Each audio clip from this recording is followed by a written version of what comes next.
बच्चों, क्या आपने कभी ऐसे इंसान की कहानी सुनी है जो बहुत गरीब था, लेकिन फिर भी कभी झूठ नहीं बोलता था? तो सुनो, यह कहानी है कि रामू एक ईमानदार लकड़हारे की। वह रोज जंगल जाकर पेड़ काटता, लकड़ियां बेचता और ईमानदारी से अपना पेट पालता।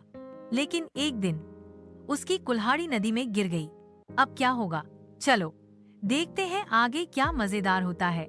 गांव के किनारे एक कुटिया में रामू नाम का एक गरीब लकड़हारा रहता था। वह रोज सुबह जंगल जाता, पेड़ काटकर लकड़ियां इकट्ठा करता और गांव में बेचता। यही उसकी रोजी रोटी थी। रामू बहुत ईमानदार और सच्चा था। वह कभी किसी का नुकसान नहीं करता था और हमेशा मेहनत से काम करता। एक दिन गर्मी बहुत ज्यादा थी। रामू पसीने से भीगा हुआ था, लेकिन वह फिर भी एक बड़े पेड़ को काट रहा था। पेड़ के पास ही एक गहरी नदी बह रही थी। रामू ने जैसे ही एक और वार किया, उसकी कुल्हाड़ी, जो बहुत पुरानी थी, फिसल गई और सीधे नदी में जा गिरी।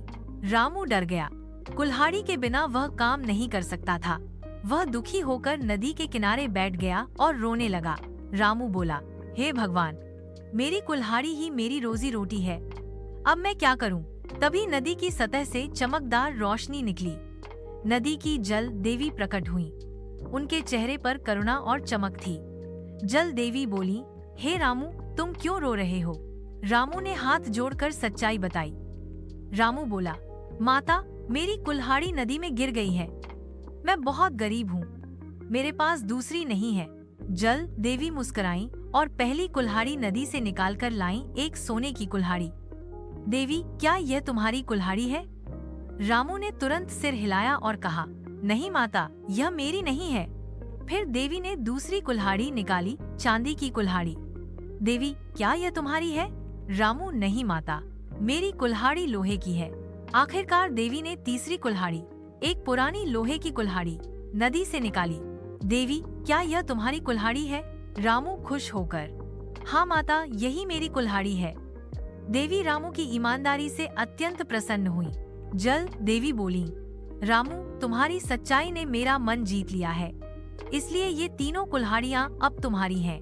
रामू ने हाथ जोड़कर धन्यवाद कहा और आंखों में आंसू लिए वह घर लौटा। लेकिन अब उसकी आंखों में खुशी और आत्मसम्मान के आंसू थे।